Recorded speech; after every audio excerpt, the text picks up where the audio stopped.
پیدائش اس کا 3 باب اور اس کی پہلی آیت سے آخری آیت یعنی 24ویں آیت تک۔ اور سانپ کل دشتی جانوروں سے جن کو خداوند خدا نے بنایا تھا چالاک تھا، اور اس نے عورت سے کہا، کیا واقعی خدا نے کہا ہے کہ باغ کے کسی درخت کا پھل تم نہ کھانا؟ عورت نے سانپ سے کہا کہ باغ کے درختوں کا پھل تو ہم کھاتے ہیں، پر جو درخت باغ کے بیچ میں ہے اس کے پھل کی بابت خدا نے کہا ہے کہ تم نہ تو اسے کھانا اور نہ چھونا ورنہ مر جاؤ گے۔ تب سانپ نے عورت سے کہا کہ تم ہرگز نہ مرو گے، بلکہ خدا جانتا ہے کہ جس دن تم اسے کھاؤ گے تمہاری آنکھیں کھل جائیں گی اور تم خدا کی مانند نیک و بد کے جاننے والے بن جاؤ گے۔ عورت نے جو دیکھا کہ وہ درخت کھانے کے لیے اچھا اور آنکھوں کو خوشنما معلوم ہوتا ہے اور عقل بخشنے کے لیے خوب ہے، تو اس کے پھل میں سے لیا اور کھایا اور اپنے شوہر کو بھی دیا، اور اس نے کھایا۔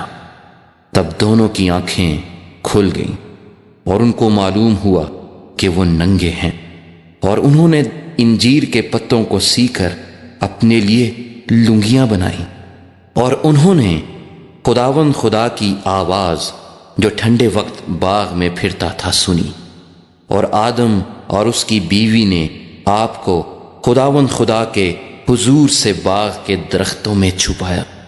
تب خداوند خدا نے آدم کو پکارا اور اس سے کہا کہ تو کہاں ہے؟ اور اس نے کہا، میں نے باغ میں تیری آواز سنی اور میں ڈرا کیونکہ میں ننگا تھا اور میں نے اپنے آپ کو چھپایا۔ اس نے کہا، تجھے کس نے بتایا کہ تو ننگا ہے؟ کیا تو نے اس درخت کا پھل کھایا جس کی بابت میں نے تجھ کو حکم دیا تھا کہ اسے نہ کھانا؟ آدم نے کہا کہ جس عورت کو تو نے میرے ساتھ کیا ہے اس نے مجھے اس درخت کا پھل دیا اور میں نے کھایا۔ تب خداوند خدا نے عورت سے کہا کہ تو نے یہ کیا کیا؟ عورت نے کہا کہ سانپ نے مجھے بہکایا تو میں نے کھایا۔ اور خداوند خدا نے سانپ سے کہا، اس لیے کہ تو نے یہ کیا تو سب چوپایوں اور دشتی جانوروں میں ملعون ٹھہرا۔ تو اپنے پیٹ کے بل چلے گا اور اپنی عمر بھر خاک چاٹے گا، اور میں تیرے اور عورت کے درمیان اور تیری نسل اور عورت کی نسل کے درمیان عداوت ڈالوں گا، وہ تیرے سر کو کچلے گا اور تو اس کی ایڑی پر کاٹے گا۔ پھر اس نے عورت سے کہا کہ میں تیرے درد حمل کو بہت بڑھاؤں گا، تو درد کے ساتھ بچے جنے گی اور تیری رغبت اپنے شوہر کی طرف ہوگی اور وہ تجھ پر حکومت کرے گا۔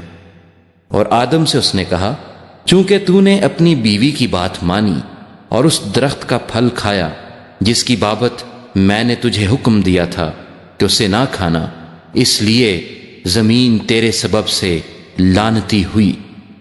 مشقت کے ساتھ تو اپنی عمر بھر اس کی پیداوار کھائے گا، اور وہ تیرے لیے کانٹے اور اونٹ کٹارے اگائے گی، اور تو کھیت کی سبزی کھائے گا، تو اپنے منہ کے پسینے کی روٹی کھائے گا جب تک کہ زمین میں تو پھر لوٹ نہ جائے، اس لیے کہ تو اس سے نکالا گیا ہے، کیونکہ تو خاک ہے اور خاک میں پھر لوٹ جائے گا۔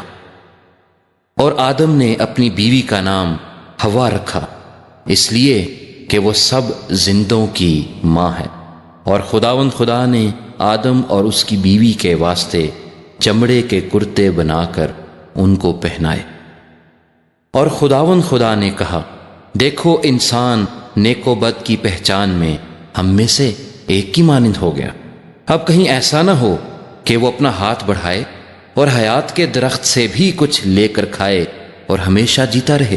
اس لیے خداوند خدا نے اس کو باغ عدن سے باہر کر دیا تاکہ وہ اس زمین کی جس میں سے وہ لیا گیا تھا کھیتی کرے۔ چنانچہ اس نے آدم کو نکال دیا اور باغ عدن کے مشرق کی طرف کروبیوں کو اور چوگرد گھومنے والی شعلہ زن تلوار کو رکھا کہ وہ زندگی کے درخت کی راہ کی حفاظت کریں۔